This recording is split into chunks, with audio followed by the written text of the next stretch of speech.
I moved into the rental house on Caldwell Road in early autumn, when the leaves were just beginning to turn and the air still carried the last warmth of summer.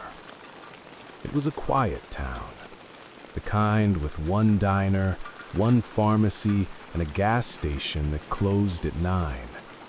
The kind of town where people leave their porch lights on, not because they're afraid of the dark, but because they're used to looking out for each other. The house itself was small. 2 bedrooms, 1 bath, a kitchen with old fixtures and a window above the sink that looked out into a patch of pine trees. I remember thinking it felt like the kind of place nothing bad could happen in. There's something almost embarrassing about admitting that now. I'd been working remotely for about a year at that point, and the silence of the place was exactly what I wanted. I unpacked slowly, made myself at home. The landlord, an older man named Gerald, had handed me 2 keys at signing.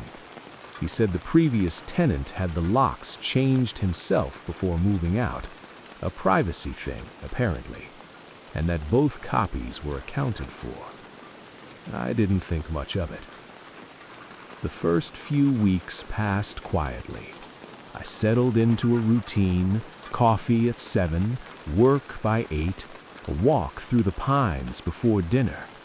The town was sleepy in the best way. My nearest neighbor was a retired woman named Dot, who waved from her driveway every morning. Life was still. The first thing I noticed was small enough to dismiss. One Tuesday evening, I came back from my walk to find the kitchen faucet running. Not dripping, running. A slow but steady stream of cold water. I stood in the doorway for a moment. I had a habit of rinsing my coffee mug before I went out. I figured I'd left the tap on. It was the kind of explanation that holds just long enough to stop you from asking the next question. I turned it off, I made dinner, I went to bed. The second time was harder to explain away. I'd been working late one Thursday. A deadline had pushed me past midnight, and when I finally closed my laptop and walked to the kitchen for a glass of water, I noticed the back door was unlocked. I hadn't used that door in days. I never used it. It opened into the tree line, and the backyard light back there had been burned out since I moved in. I stood in the kitchen, looking at the handle, trying to remember if I'd been outside that way recently. I hadn't. I was certain of it. I locked it, tested it twice, and told myself the mechanism was loose, that it had slipped on its own. I ordered a new deadbolt the next morning and installed it that weekend. But the feeling that had settled into my chest by then wasn't one a new lock could fix. 2 weeks later, I woke at 2 in the morning to a sound I couldn't immediately place. Not loud, not sharp, just a soft, rhythmic creak from somewhere below me. The kind of sound a house makes when it shifts. Except this had a pattern to it, even, measured, like slow footsteps crossing a floor. I lay still in the dark, listening. It stopped after about 30 seconds. I checked my phone. I checked the time. I told myself it was the floorboards contracting in the cold, and eventually fell back into a shallow sleep. It happened again 3 nights later. Same time, same pattern, same sudden silence. On the 4th night, I stayed awake and waited for it. And just past 2, it came again. That soft creak, moving in a slow, deliberate line from the back of the house to the base of the staircase. I sat up in bed. My heart was loud in my ears, but the house was otherwise perfectly quiet. And then it stopped, right at the bottom of the stairs. I sat there in the dark for 40 minutes with my phone in my hand before I got up. I turned on every light from the top of the stairs down to the front door. I checked every window, every door. The back door was locked. The front door was locked. The windows were latched. Nothing was out of place. And yet the house felt different in a way I couldn't articulate, like the air had been recently disturbed. I called a friend who lived 2 towns over. I told her what I'd been experiencing. She didn't laugh. She asked me if the landlord had ever given keys to anyone else. I hadn't thought to ask. When I called Gerald the next morning, he paused for a long moment before speaking. He told me the previous tenant, the man who'd had the locks changed, left somewhat abruptly, that there had been a dispute about the deposit, that he'd been, Gerald chose the word carefully, difficult. I asked if there was any chance the man had kept a copy before returning the keys. Another pause, longer this time. I was out of that house within a week. I didn't have proof of anything. I never saw anyone. But a locksmith I brought in before I left found something that stayed with me since. On the back door, the one I'd replaced the lock on, there were faint scratch marks around the new keyhole. Not old ones, fresh. The police looked into it. Whether anything ever came of that, I genuinely don't know. I didn't follow up. Some answers, once you've gotten close enough to them, don't feel worth reaching for. My sister and I had rented the lake house together every September for 3 years.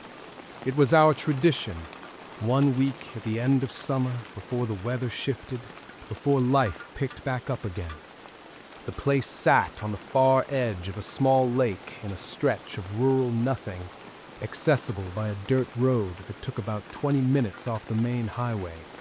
The nearest town was a cluster of maybe 400 people.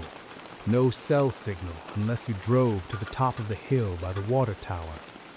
The house itself had been in the rental family for decades. Old wood paneling, a stone fireplace, a screened porch that looked out over the water. It smelled like cedar and faintly of wood smoke. We loved it. The summer I'm thinking of, we arrived on a Friday afternoon. My sister got there about an hour before me and had already started unpacking groceries when I pulled up. We had dinner on the porch, watched the light fade over the lake, and went to bed early. We were tired. It was exactly the kind of tired you want to be when you get somewhere like that. On the second day, my sister mentioned something at breakfast. She said she'd gotten up in the night for water and noticed that the side door, the one that led from the living room out to the narrow yard between the house and the tree line, had been standing open. Not wide open, just ajar. She said she'd assumed I'd opened it for air, closed it, and gone back to bed. I hadn't opened it. We looked at each other for a moment, then we looked at the door. It had a simple push-button lock on the interior knob, older mechanism, the kind that sometimes pops if the door isn't fully pulled shut. We decided that was what had happened. Old door, old lock. We made a point of checking it before bed that night. The next morning, it was open again. This time, neither of us tried to explain it away. We pushed a chair against it, checked the windows on that side of the house, all latched, checked the main front door, locked and bolted. We felt slightly foolish doing it in the daylight, in that beautiful, quiet place, but we did it. That third evening, we were sitting by the fireplace after dinner when my sister went quiet. She was facing the window. I asked her what was wrong. She said she thought she'd seen a light outside, across the yard, near the tree line, like a flashlight beam, briefly. She wasn't sure. I went to the window and looked out. The tree line was dark and still. There was no moon that night. We didn't sleep well. On the fourth morning, a Monday, I went out to the porch early with coffee and noticed something I hadn't registered before. Along the side of the house, below the row of windows that faced the yard, the ground was soft from a rain we'd had earlier in the week, and in that soft ground, running parallel to the house, were footprints, careful, evenly spaced. They came from the tree line, stopped below the windows, and returned the way they came. I stood there for a long time with my coffee getting cold. We packed our things that morning. We drove to the gas station in town and called the local sheriff's office from the payphone there. They still had one. Deputies came out to the house later that day. They found the prints I'd seen and a few details I hadn't noticed. A window screen on the far side of the house that had been lifted and carefully replaced, and a clear indication on the side door that the lock mechanism had been manually manipulated from the outside. Someone had been watching the house. How long they'd been doing it, or whether they'd been inside while we slept, were questions the deputies couldn't fully answer. What I've thought about since, what I still think about, are those 7 minutes, the time between when my sister went inside to start dinner and when I came in from the dock. 7 minutes when the house was empty and I was facing the water with my back to the tree line. I want to be clear that I'm a practical person. I don't look for reasons to be frightened. What I'm about to describe took me a long time to talk about, not because it was traumatic, though it was eventually, but because I knew how it would sound. I bought my house alone at 34, small craftsman on a quiet street in a mid-sized inland city, far enough from downtown to be peaceful, close enough to feel connected. I'd looked for months before I found it. There was something settled about it that I responded to. I used the third bedroom as a storage room. Boxes, off-season clothes, a bookshelf I hadn't found a wall for yet. I don't know exactly when it started. That's what makes it strange. I think the first indication was the smell. A faint, unfamiliar smell in the hallway outside the spare room. Not unpleasant exactly. Something like damp canvas or old fabric. It was intermittent.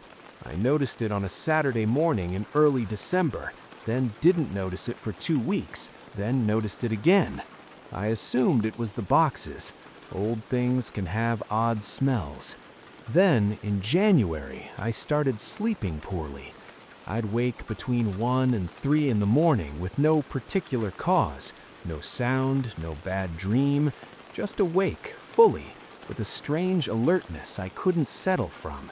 I'd lie in the dark and listen to the house. Nothing. One night, in February, I got up, padded down the hall, and stood outside the spare room door. I wasn't sure what I was doing. I hadn't consciously intended to go there. I stood with my hand on the handle for a moment.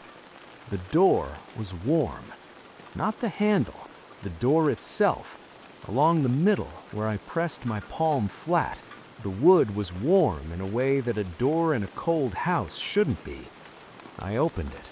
The room was dark and still and full of my boxes, exactly as I'd left it. The window was latched. The closet, a shallow one, was closed. I turned the light on and stood in the middle of the room and tried to understand what I was feeling. There was a sleeping bag in the closet. It wasn't mine. It was dark green, civilian style, stuffed loosely like it had been used recently. Beside it, just visible behind one of my boxes, was a small duffel bag. I didn't open it.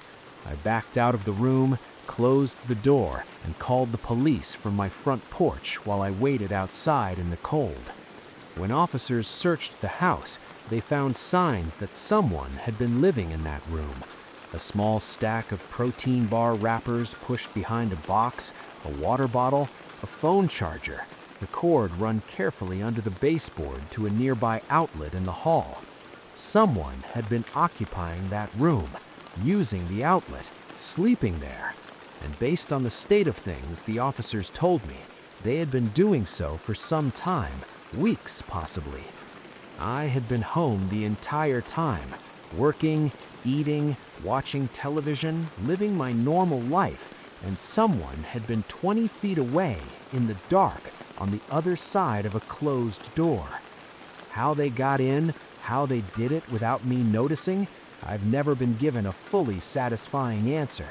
The doors were all intact, the windows were intact. The best theory the officers put forward involved the garage access door, which had an older lock I'd been meaning to replace. Something about the mechanism that could be worked from outside with the right tool. I moved out temporarily while the matter was looked into. The person was never found as far as I know. What they wanted, whether they were ever dangerous, whether they'd been watching me in any of the ways that thought implies, I don't know. I sold the house the following spring. I still check my closets every night in whatever place I'm living. I've made peace with the fact that I probably always will. And I've stopped thinking of a locked door as something that keeps the world out. A lock keeps honest people honest. That's what a locksmith told me once. I thought he was being glib. I don't think that anymore.